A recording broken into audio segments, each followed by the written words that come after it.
A vital part of the Nets organization for more than 3 decades, Carrino became the team's radio play-by-play announcer in 2002, and his voice has been heard on the airwaves all around the metropolitan area ever since. Carrino has narrated many of the franchise's defining moments. They can taste it. It's an amazing ride for the New Jersey Nets on the verge of going to the NBA Final. And the Nets' first game in Brooklyn. Hello, Brooklyn. The Nets begin the 2012-13 season. It is an historic night. Also a respected national broadcaster, Carrino has called men's and women's basketball for NBC at the 2008 and 2012 Olympic Games, and serves as Westwood One's national radio voice of the NCAA tournament. In 2023, Chris was honored with the NBA's Values of the Game Award, recognizing his excellence on air and his impact within the league community. I'm Chris Carrino saying so long from Brooklyn. You've been listening to Brooklyn Nets basketball.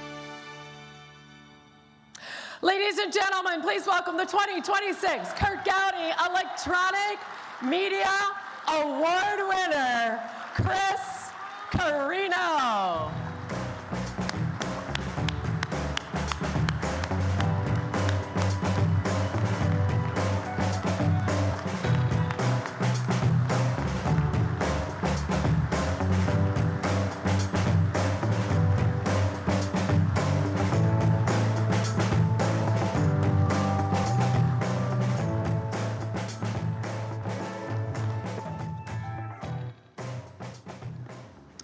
Thank you.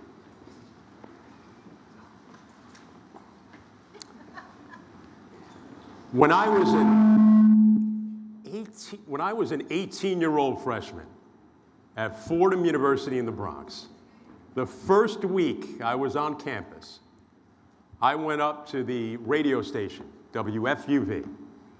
I found myself in the back of a classroom, and in walked this little old man with an enormous voice. And he started talking about play-by-play. It hit me like a sonic boom. I mean, the earth quaked. I knew 2 things at that moment. Number 1, this is what I wanted to do. And number 2, I have to forget everything I think I know about it and listen to this man. That man, as Hannah just said, was the first ever recipient of the Curt Gowdy Award after Curt Gowdy himself. It was the legendary Marty Glickman. I want to thank Jerry Colangelo, John DeLeva, everyone at the Hall of Fame committee for including me in such a prestigious group with my mentors and my heroes. It is truly beyond my wildest dreams. I want to thank my mom and dad, my sister Carrie. My mom was always my biggest cheerleader growing up. She always made me think that anything was possible. My dad was the best man at my wedding because he was the best man in my life. And when I told my sister Carrie I was getting this award, the first thing she said was, "Dad would have been so proud." Thank you, Carrie. Love you. Thank you, NBA Commissioner Adam Silver and all the great people at the NBA that I've gotten to know over the last 3 decades. It has been such an honor to be part of the NBA family. It's been a privilege to be the voice of some of the greatest athletes in the world. Thank you to one of those longtime NBA executives, Tom Corelli. He originally recommended me to Amy Shear at the Nets, who hired me. And then a special thanks to Hall of Fame hockey executive Lou Lamoriello, who was actually running the Nets and the Devils at the time. And he gave me the play-by-play job. He said, "I'll give you 2 years, don't mess it up." Only, you know, Lou used a different word. Joey Crawford's here, I didn't want to get teed up. Thank you, Lou, and thank you to all the Nets leadership. Going back to New Jersey, people like Brett Yormark, Leo Erline, Fred Mangione, my lunch buddy, Paul Camras, Lou Terminello, and so many others. I don't have the time to name everybody. To our current leaders, Joe Tsai, Clara Wu Tsai, Uncle Ali Weisberg, and Sean Marks. I have spent my entire adult life as part of the Nets organization, and as proud as I am to receive this honor from me and my family, I'm equally proud to represent the Nets franchise. Thanks to everybody at WFAN, Yes Network, the radio engineers around the country like the late, great Carlin Fantino and his son Mike, Aaron Harris and his staff with the Nets, and all the media relations people around the league, as well as everyone who lends a hand in getting me around the country, like the Nets' Joe Cuomo. I am a lucky man. I get to do the thing I love with the people I love.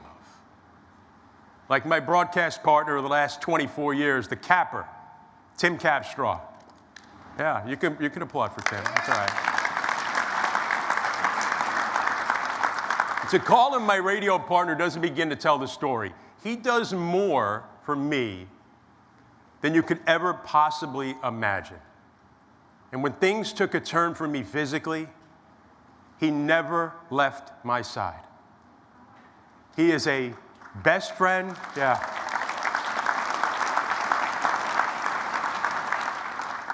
He is a best friend, a confidant, a hype man, and a great basketball analyst.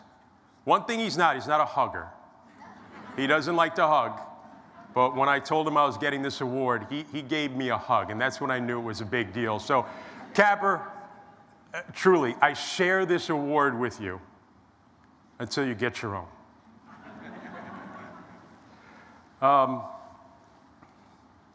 A Hall of Fame resume means nothing without a Hall of Fame life. I have a life because of my Hall of Fame wife, Laura.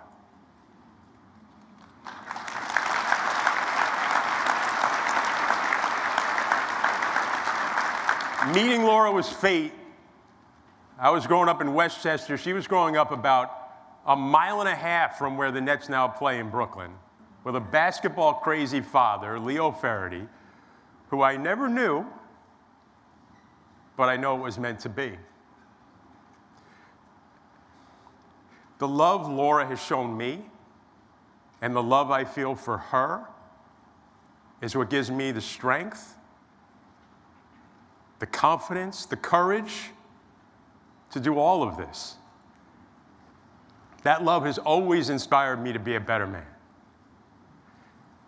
It's what inspired us to start the Chris Carrino Foundation for FSHD, to share our story with the world. We have brought the world closer to a treatment and a cure and helped people come to grips with the challenges that they face. That's an incredible legacy, and that's what we've done together. I love you, honey. Thank you.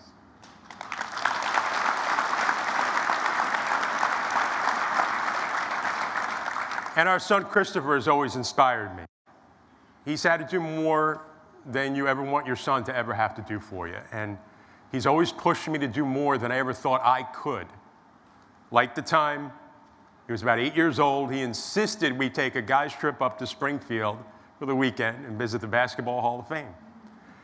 Basketball has always bonded us, and I knew how much this would mean to him. He just graduated Fordham like me. I'm honored he wants to follow in my footsteps. It's been such a surreal experience to even have a chance to work with him as well. So thanks, pal. Love you.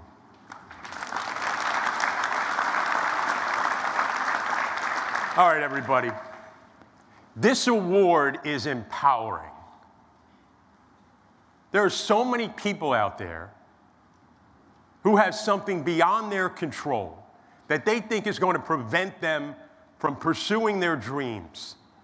But I am here to tell you, if you have the talent, the skill, the passion, if you have the ability to do the job, you don't need to let a disability prevent you from reaching the pinnacle of your profession.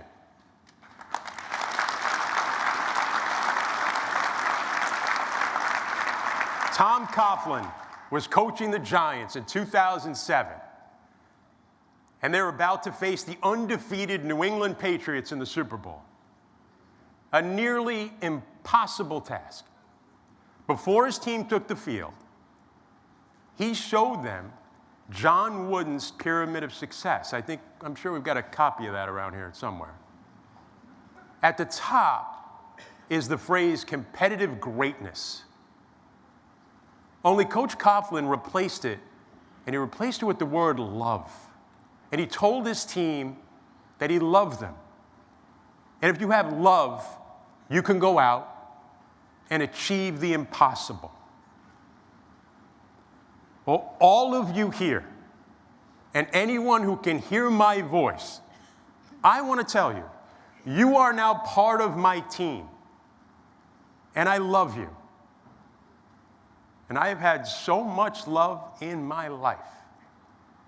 And when you have love, you can accomplish anything. You could even make it to the Hall of Fame. Thank you.